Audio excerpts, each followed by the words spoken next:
আজকের এই কর্মসূচিতে অঞ্চল কনভেনর পবন ভাই আছেন, আমাদের বলিষ্ঠ নেতা দিলীপ দা, নিশিত দা আছেন, ব্লকের কর্মাধ্যক্ষ তারাপদ বাবু আছেন, ব্লকের ভাইস চেয়ারপারসন মমতা বোন রয়েছেন এবং আমাদের এই মণ্ডলের সভাপতি ভাই শুভময় সহ আমাদের দল, মহিলা মোর্চা, যুব মোর্চা সমস্ত পদাধিকারী বৃন্দকে আমি যথাযথ সম্মান জানাই।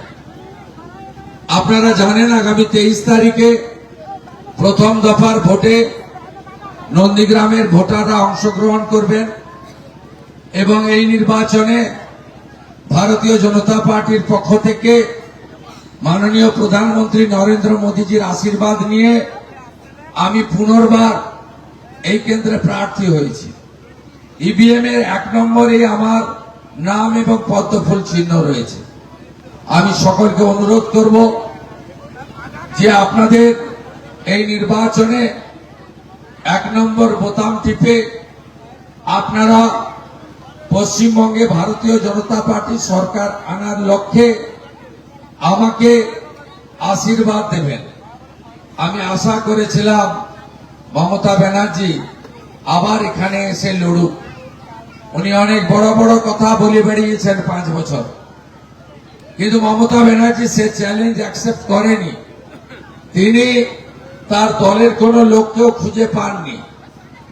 একজনকে ভাড়া করেছেন, একজনকে কিনেছেন, তাকে আমার বিরুদ্ধে দাঁড় করিয়েছেন। তাকে আপনারা কেউ চেনেনি না। দেওয়ালে কয়েকটা লেখা আছে নাম, তার সম্পর্কে আপনাদের কোনো অভিজ্ঞতাও নেই। তাই তার নাম বলে তার পাবলিসিটি বা প্রচার আমি করতে চাই না।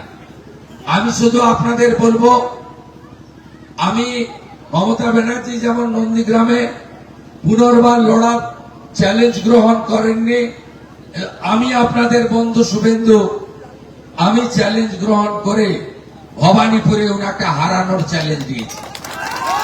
পশ্চিমবঙ্গকে বাঁচাতে হবে। পশ্চিমবঙ্গে যুবকদের, যুবতীদের, শিক্ষিত লোকেদের চাকরি নেই। পশ্চিমবঙ্গের প্রত্যেকটা গ্রামে গেলে শয়ে শয়ে, হাজার হাজার ছেলে পরিযায়ী শ্রমিক হয়ে অন্য রাজ্যে দিন কাটাচ্ছেন। তার কারণ এই রাজ্যে কোথাও কর্ম নেই, কর্মের পরিবেশ নেই, শিল্প নেই। আপনাদের কাছে আমার আবেদন, 20-21টা রাজ্যে বিজেপির সরকার চলছে। সেই সরকারগুলো কিভাবে সুশাসন দিচ্ছে আপনারা দেখেছেন। আমাদের নন্দীগ্রামেরই হাজার হাজার ছেলে মেয়ে উড়িষ্যা, গুজরাট, মহারাষ্ট্র, উত্তরপ্রদেশে গিয়ে রোজগার করে বাড়িতে পাঠাচ্ছে সংসার চালানোর জন্য, বাবা মাকে ওষুধ কিনে দেওয়ার জন্য, ছেলে মেয়েদের শিক্ষা দেওয়ার জন্য। আজকে আমাদের বাড়ির ছেলেদেরকে যদি বাড়িতে ফেরাতে হয়, তাহলে ভারতীয় জনতা পার্টির সরকার তৈরি করতে হবে। গতবার আপনাদের আশীর্বাদ পেয়েছি, বিরোধী দলনেতা দায়িত্ব দল দিয়েছে 5 বছর জুড়ে। যেখানে অন্যায় অত্যাচার হয়েছে দলমত, বর্ণ, ধর্ম নির্বিশেষে, সেখানেই বিরোধী দলনেতা মানুষের কাছে পৌঁছানোর চেষ্টা করেছে, পাশে দাঁড়িয়েছে। যেখানেই মহিলাদের উপরে অত্যাচার হয়েছে, খুন হয়েছে, ধর্ষণ হয়েছে, সেখানেই বিরোধী দলনেতা আপনাদের আশীর্বাদ নিয়ে পৌঁছানোর চেষ্টা করেছে।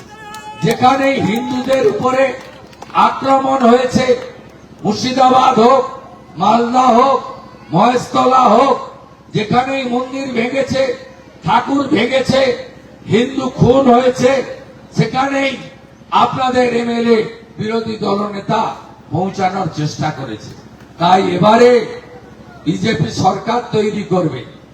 আমদাবাদ 1-এর মানুষের কাছে আমি আবেদন করব, এই এলাকার সার্বিক উন্নয়ন, এই এলাকায় ধর্মকর্ম পালনের স্বাধীনতা, এই এলাকায় শিক্ষিত যুবকদের মেধার ভিত্তিতে চাকরি, এই এলাকার পরিযায়ী শ্রমিকদের বাড়িতে ফিরিয়ে আনা, এই এলাকার রুরাল হেলথ সেন্টার থেকে স্কুলগুলোর পরিবেশ আরো উন্নতিকরণ করা, এই এলাকায় নিকাশি রাস্তার ব্যবস্থার আমূল পরিবর্তন করতে গেলে আগামী দিনে ভারতীয় জনতা পার্টির সরকারকে পশ্চিম বাংলায় আনতে হবে।